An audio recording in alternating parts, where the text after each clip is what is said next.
Remind me to send recap for meeting tomorrow at 11 a.m. Done.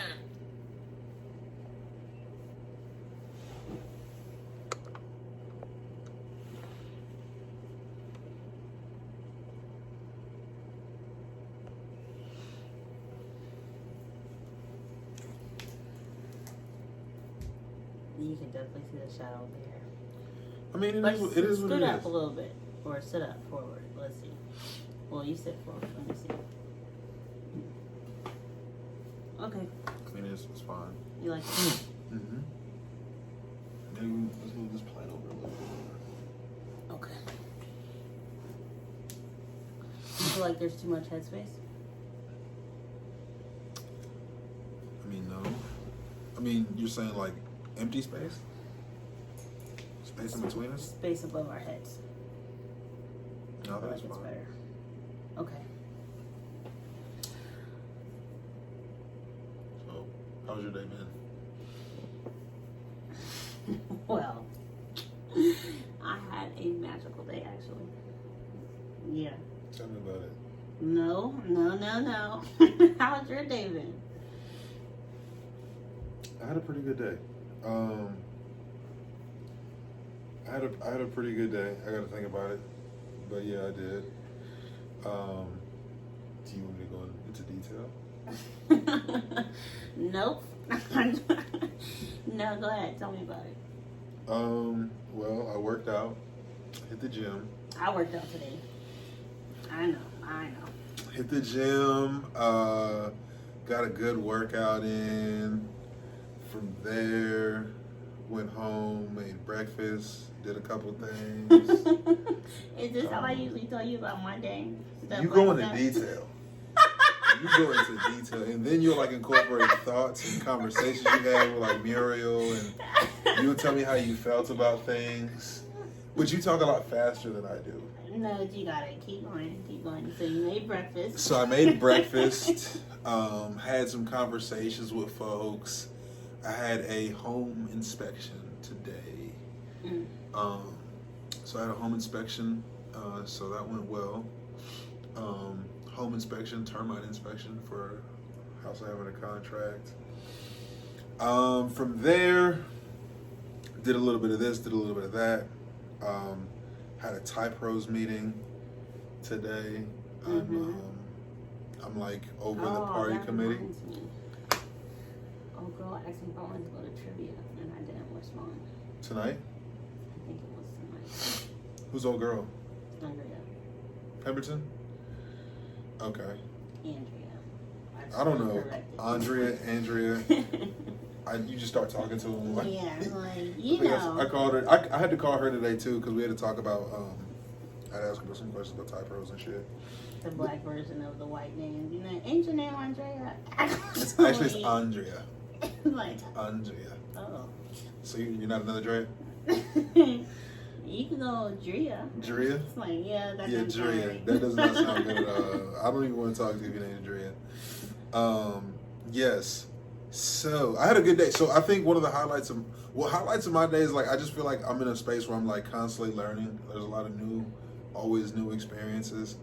My inspection, like I learned a lot. You know, just kind of I kind of built like some relationships with these folks, with like the termite inspector, with a home inspector. Like as a realtor, you got to have those relationships. And then I'm pretty much leading this party committee, and it's the largest committee for the Boomtown event, which is like the largest fundraiser that Type Rose has.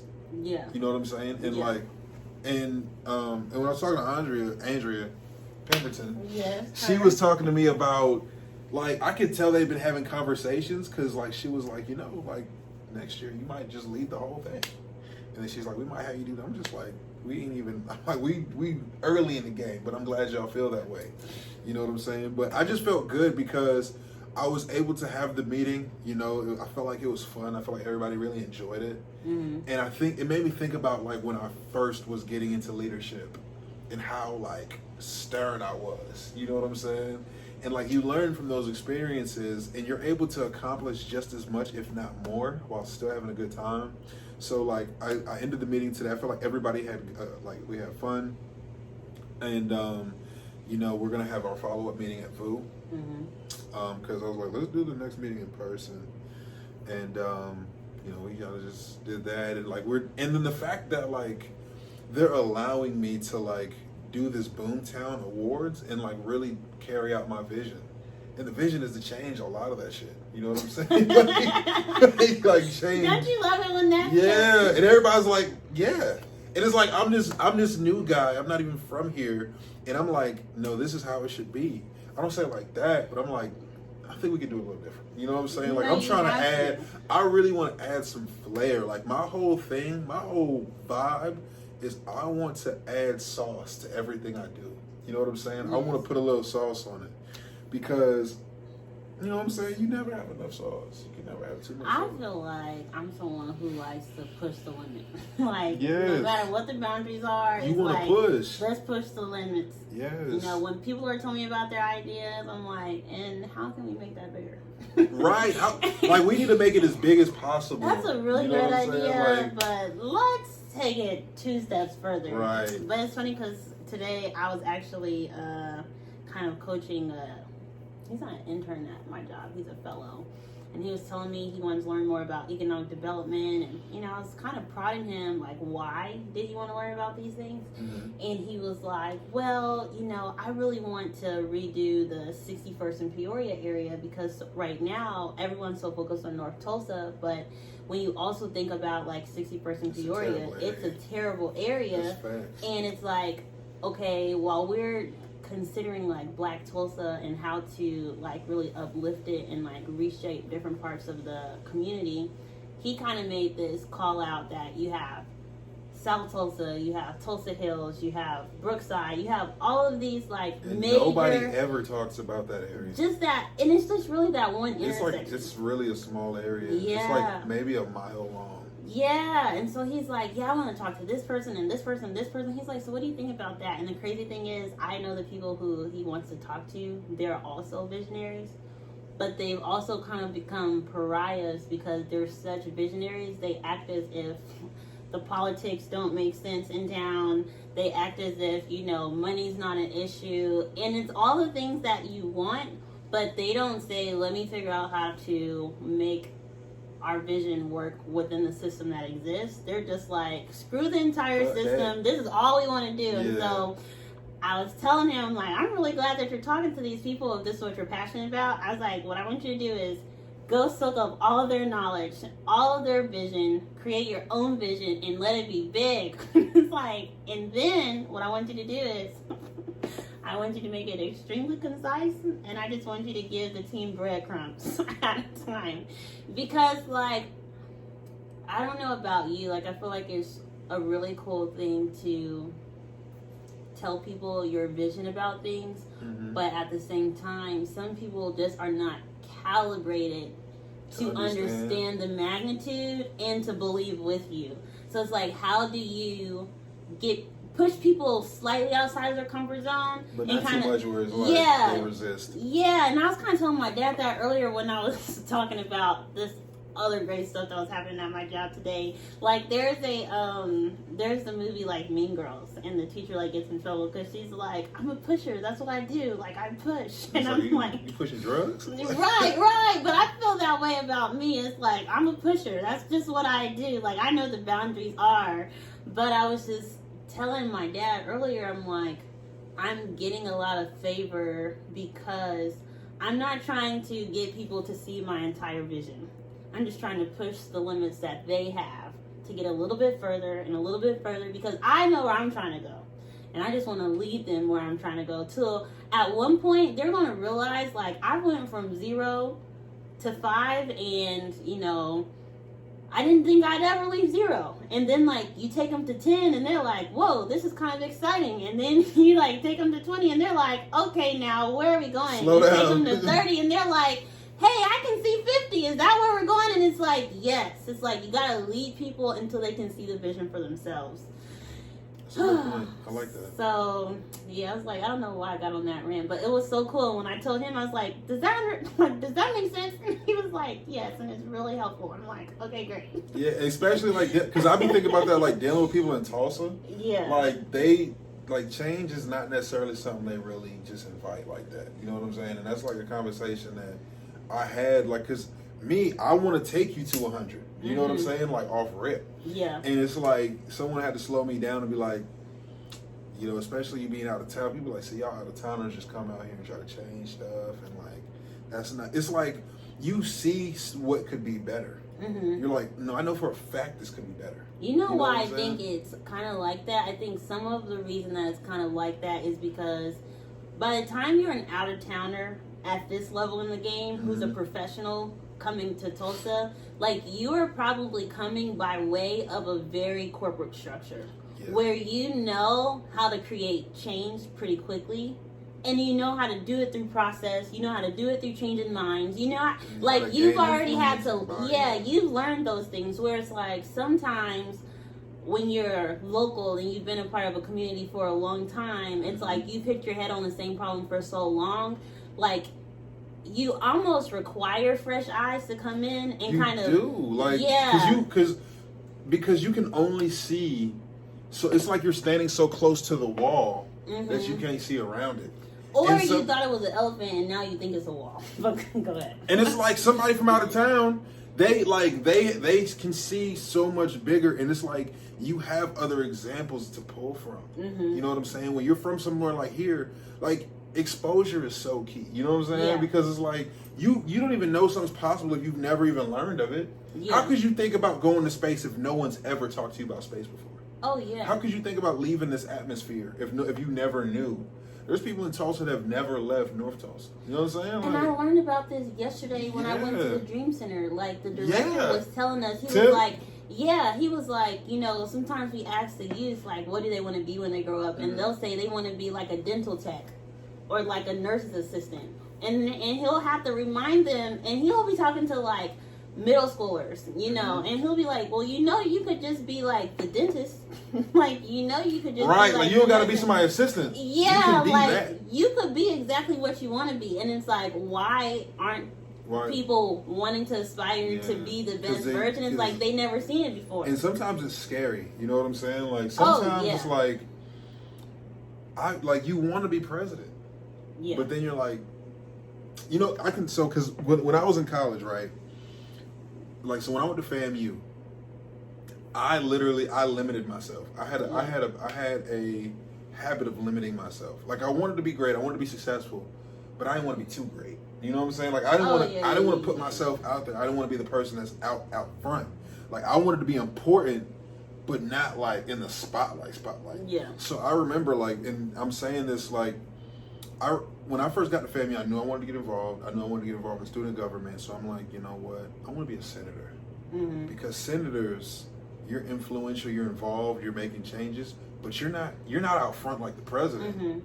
You know what I'm saying? I'm like, the president, it scared me. And I never saw myself being able to be that. And then someone came up to me and was like, "No, I want you to be president."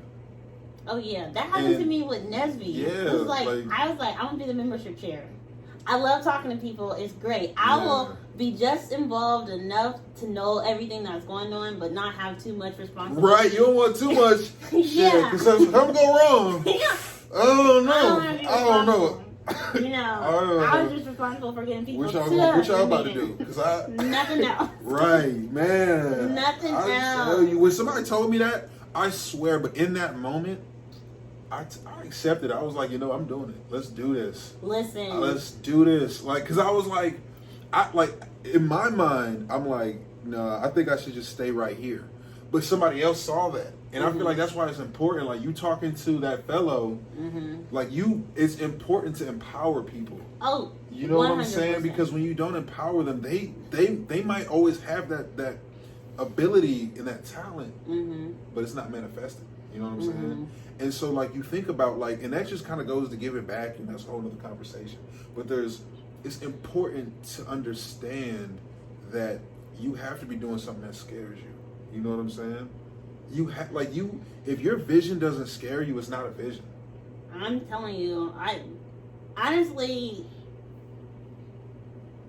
being scared by a vision the crazy thing is, it's like you don't outgrow it. You know, Ever. It'll like, never leave you. Right? Like if you were scared about this vision when you were younger and then you accomplished it, it's like this is no longer your vision. You know, you have to recalibrate. And I feel like sometimes people have visions and it's really easy to get some complacent because like I feel that way sometimes. I'm like, man, I'm doing more than I ever expected. You know. And then in the middle of the night, conversations that you like, damn. Right. I thought I was gonna have to wait at least 20 more years to be in this conversation. This happened in 6 months, and I wake up in the middle of the night like, yeah, but what happened to some of them other goals that you had? You know, it's like you're accomplishing like more than you ever seen yourself doing. But then it's like those goals that scared you, it's just kind of like, oh, well, I don't really need to focus on those because I'm pretty good right here. I'm better than I thought I'd be right here. This is enough. Right. If I don't do nothing else, right. I still did more than I wanted to. And I think the cool thing about like the goals that scare you is they also compel you. Like they're the ones that like stay on your mind and remind you like I'm still here. Like I know you want me. Come get me. I feel like you bullshitting right now. Right, and they just like nag at you and like your brain knows that you're scared to do it and that you don't want to even interact in that way, but your heart almost feels like you have to. Like when it's your real vision, it's like you have to do it. Like because it's been ordained by God. Precisely. It's been ordained by God. Like that's it. You know what I'm saying? That's like if why. God tells you to do something, if He's like, this is your purpose, then that's your purpose. And until it's fulfilled, you will forever be out here trying to figure it out. You will forever, you can accomplish everything that you thought that you wanted to do, but you'll still be lost. Yeah. You like, and that purpose could be anything. You know what I'm saying? That purpose could be feeding the homeless. Like, you know what I'm saying? That purpose could be building a Fortune 500 company. But until you accomplish that, you better die trying, as far as I'm concerned. Like you don't ever stop. It's not going to leave you though. You don't. It's not going to leave you, and you'll forever think about it, and you try to run away from it. But God is like, I ain't forget, bro. No, come back. And I think that's the even scarier part about accountability is because when you tell people what your dreams are and they start popping up a year later, 5 years later, whatever happened with that thing that you was working on or that you was going to do, and you just be like. You feel so attacked, so judged, you know, so ashamed. What have I been working on, you know? And I feel like for me, that is the biggest like energizer. Not that I ever want to like act because of what someone else is saying, but when someone says to me like, "Hey, what's new?" and I don't have nothing new to show for it, you feel like you're not doing nothing. Time to get to work. It don't matter all this other stuff that's going well. You don't got nothing new to talk about. It's like, that is what energizes. But I feel like when you're that person though, people look to you to hear what you got going on new because it brings them up. Oh yeah. You know what I'm saying? Yeah. I've had friends that's like. I talked to him. There's been a couple of like, all right, John, what's next? What's up? Like, tell me what's going on. And it's like you tell them something, and then at that point, you might drop something big, and you'll say casual as hell. You know what I'm saying? You'll be like, I feel like that's where you get caught up though, because it's like, well, at least that's where I get caught up. It's like I always got something new going on, and I feel like I get elevated higher and higher, and I'm so fortunate for the opportunities that I have. But it's that friend who's been knowing me for years. Who'll come back and ask me about that one specific thing that I'm acting like don't matter. don't none of my new friends know about this goal I didn't have for 5 years. Just let that one. You be like, oh, let me just, because that's the goal that really probably scares me more than anything. But that one reminder will come back like, so whatever happened with that specific goal that you just knew you needed to accomplish by the end of, the next 3 years. And when you look up and be like, dang, I never actually even started on it. And it's like. And then it's like, that's when that procrastination will kick in. And it's like invited procrastination. Like you will literally want to do anything else. And you will allow yourself to get distracted. Like you will sit in there and be thinking about like, okay, I'm about to start. Then you get a phone call. And then your day just continues to like wrap. Or somebody will present something new to you. For some reason, you jump on that with so much enthusiasm. And you know what I'm saying? Go ahead. I was still thinking finish what you were saying. It's like, because I just think about it, like, sometimes I'm like, why is it that I have so much energy to do this, but what it's like, what I really should be doing or want to be doing, it's like I'm dragging my feet, you know? And I'm wondering, like, I don't know, I feel like I'm constantly reevaluating myself. You know what I'm saying? Like, and that piece sucks Yeah. to feel like you're in constant I'm calibration. constantly having to reevaluate.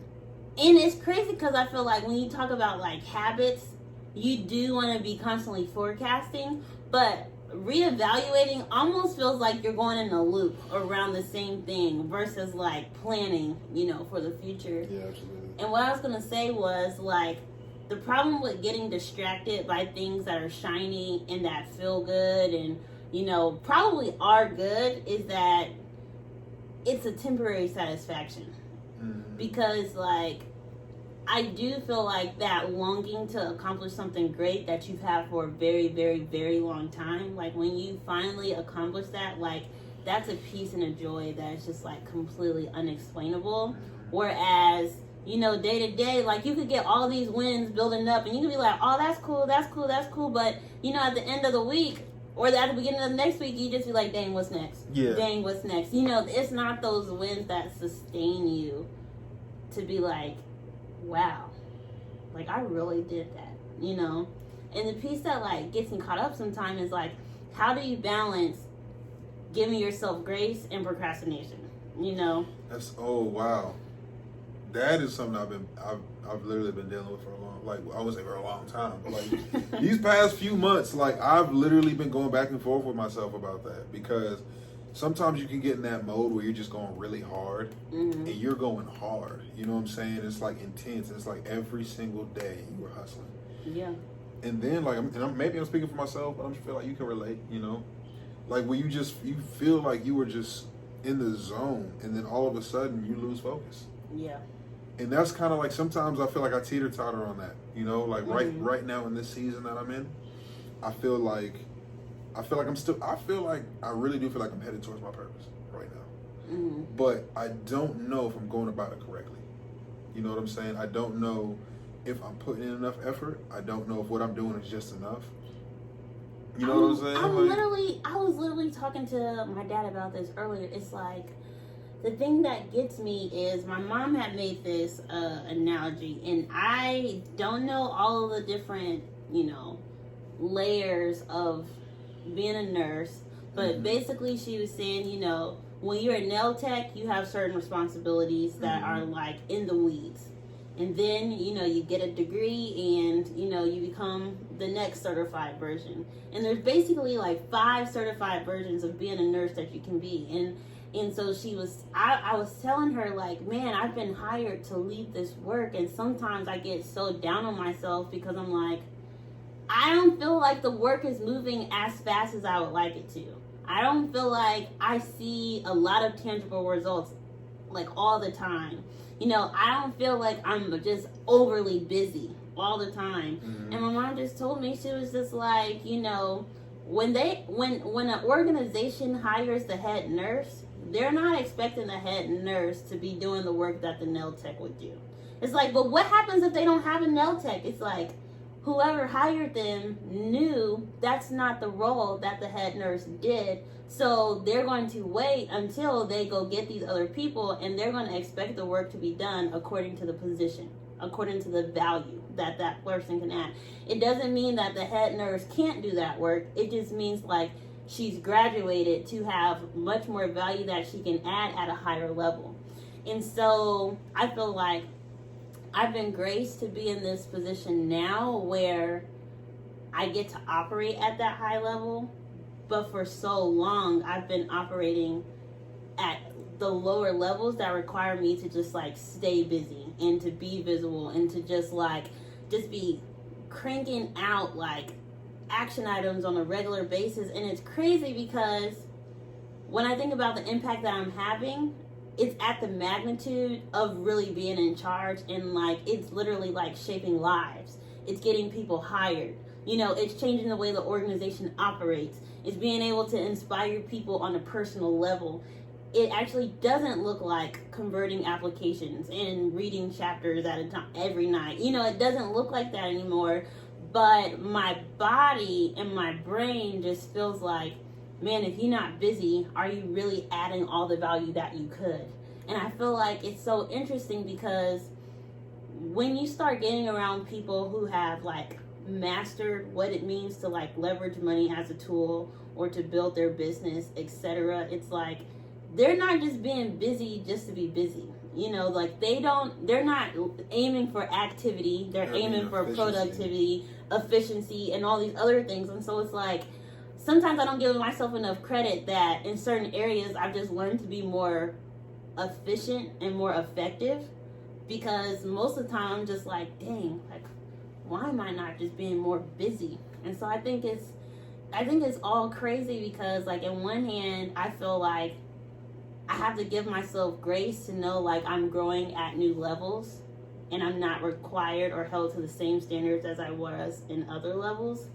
But then I wake up in the middle of the night like, yeah, but those other goals that she's supposed to be working on, what's happening with those? Because in those categories, I should be doing grunt work, you know, but it's like, you know, just how you said, constantly reevaluating like, okay, just because you're excelling in every area, in this area of life, doesn't mean that you're excelling in every other area. Doesn't mean that you're excelling in all your personal goals just because you're excelling in your professional goals.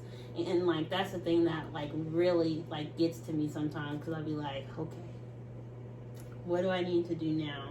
And, you know, people can look at me and be like, Kiori, don't get so down on yourself. Look at all the things that you accomplished. But I think to myself too, when it's like your vision, it's like nobody knows what you're supposed to be accomplishing. I feel like it's the curse of being ambitious, you know, because when you're ambitious at a high level, and you can be hyper productive, you know what I'm saying, but it's never enough. You always are looking at yourself in the mirror like you missed this. Mm-hmm. You could have did this better. And it's a gift and a curse, because being a high achiever, you feel like if you're not achieving, then like what are you doing, right? Oh, definitely. Like that's like it's yes. like it's literally your purpose in life is to achieve. Yes. And when you're impacting people, you still look at it as achievement, right? And, yes. And when you're having influence, you're like, I'm where I need to be, but I need to be going hard. And for me, going back to the purpose piece, like it's like when it comes to this real estate thing, like I don't want to just be a realtor. Mm-hmm. And that's like, that is what I've led with. And that's how I describe, I'm a licensed agent, but I also do this, I do this, I do this. And it's being an agent is really just my foot in the door. Mm-hmm. It's credibility. It's like actually being a professional, mm-hmm. because I have to bring professionalism to like this world that can be the wild, wild west, mm-hmm. out here with this real estate stuff. So what I'm getting to is like my passion in real estate is not even residential. Yeah. It's like commercial. And why commercial? Because it'll allow me to influence and impact not just people but communities. Yeah. And that's what I want to do, and that's ultimately my goal. And for me, I was going back and forth with myself like, you know, you just got involved in real estate, bro. You should probably just focus on this right now. Yeah. And so I was like thinking about that, and there's certain people that I work with. It's like I can't even tell you what my vision is because you will not understand. I could sit here and try to break it down to you, gonna look at me like I'm crazy, you know. So like, that's how I feel. Like when I think about, so like for me, and this is like so recent because I was like, okay, let me just focus on this. Let me just build myself up. But I have literally been propelled into opportunities that, like, this is what I wanted to do. But when we said we thought we'd have to wait 20 years or however long, we thought we were going to have to do these things first. And God was like, no, I think that you should start looking in this direction right now. Oh, yeah. You know what I'm saying? And that's why getting back to the point about purpose is like, you can't run from it. Mm-hmm. You cannot. Like, all you have to do is just speak it into existence. Mm-hmm. You tell your universe what you want it to look like, and it's going to happen. Mm-hmm.